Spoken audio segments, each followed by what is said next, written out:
Do you know what Javier Milei's nickname was when he was a kid? His nickname was El Loco, Mr. Madman. You know why? Because he had a temper. He was angry. He liked sports. He liked all these other things. He liked football. And then all of a sudden, when he's growing up, it's like, what the hell is going on to the country here? So he gets obsessed with capitalism, von Mises, Hayek, Road to Serfdom, fully obsessed. He was a professor. He had all these rants on TV that he would do. And then eventually he runs for office and he becomes a president and gets invited to the institution, the organization that he criticized publicly, nonstop, World Economic Forum, and they're expecting him to go on stage and give an angry rant so Klaus Schwab can say, look at this man, he's not under control. And he goes on stage and gives a message so beautiful, direct, based on stats, data, history, silences everybody. It's 23 minutes. If you haven't watched it, I'm going to choose a couple parts of what he gave this speech up, which have all the data here. But he said a couple things that I want to talk about in this video, which is going to make you very proud as a capitalist to not let the state make you play defense, instead constantly play offense, simply based on a message that he gave. So if you get value out of this video, give it a thumbs up and subscribe to the channel. Let's get right into it. So imagine in the 1800s, 95% of the world is living in extreme poverty.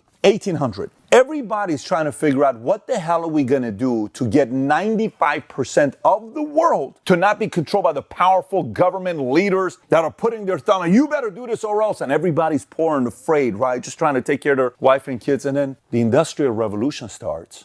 Capitalism starts today, pre-pandemic. Less than 5%. Extreme poverty worldwide due to capitalism. This is one of the things Javier Milei talks about. And he continues while he's giving these stats. And everyone's like, what is this guy talking about? You can't give a message like this. And then he says this in front of everybody. He says, countries that have more freedom are 12 times richer than those that are repressed. The lowest percentile in free countries is better off than 90% of the population in repressed countries. Meaning, free market, free capitalism. He continues, poverty is 25 times lower and extreme poverty is 50 times lower. And citizens in free countries live 25% longer than citizens in repressed countries. So imagine to the audience you're giving a speech. So if you're giving a speech to an audience, like I remember being a financial advisor, I'm 21 years old, working at Morgan Stanley, dealing with a 22 years old, and I'm talking to an audience of 30, 65-year-olds. And I get up on stage and I say, imagine if one day you have a Ferrari, nice car, and you're traveling all over the world and you live in this big house. And I see nobody from the audience was interested in my message. And afterwards, my guy comes up and says, listen, why are you selling this to these people are not interested in your message?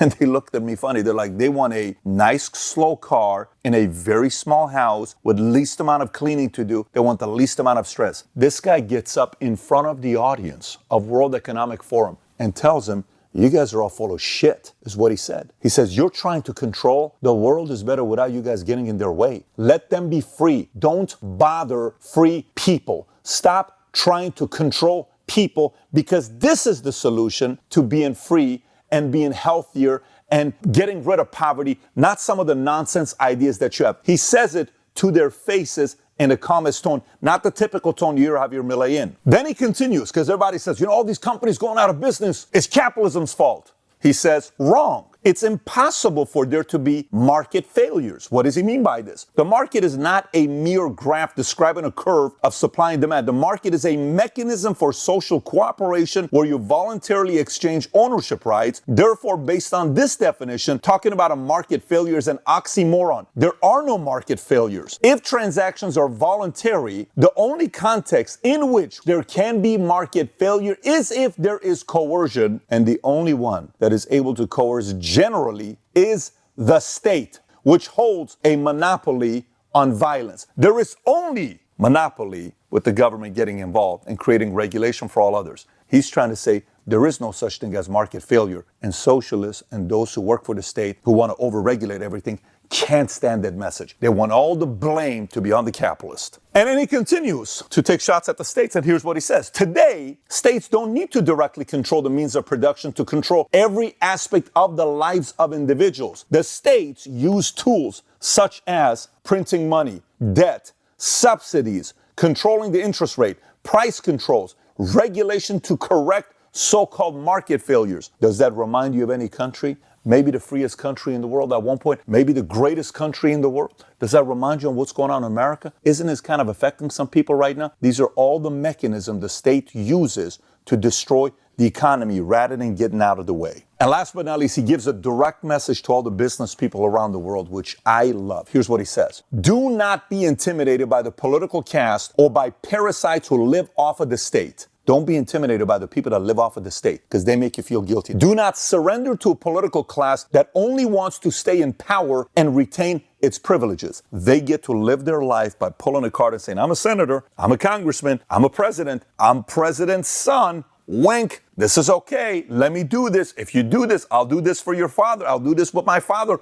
All this stuff. He says, do not surrender to a political class that only wants to stay in power and retain its privileges. It's like a membership you have to a country club. You get to go in if you have that card. The political class doesn't want to give up that membership. They want to control because a lot of weird benefits comes with this card that they have, such as insider information that I get to invest into certain companies that you don't get to do. I won't go to jail, but if you do it, you would go to jail. That's called political class. You are social benefactors. What does it mean? It's not the government that makes the society a better place. You do by creating jobs. You do by starting a business that maybe competes against the guy across the street because your coffee's cheaper, your burger's cheaper, your service is better. You are the social benefactor. You make the world a better place, not the government. You are the heroes. I've been talking about the biggest problem in America the last 4 years is the hero-making machine we have in America. Kids have no clue what hero to look up to. Do I look up to that person that's a guy dressed like a girl? Do I look up to this person? Who the hell do I look? I don't know who to look up to because we're confused. No,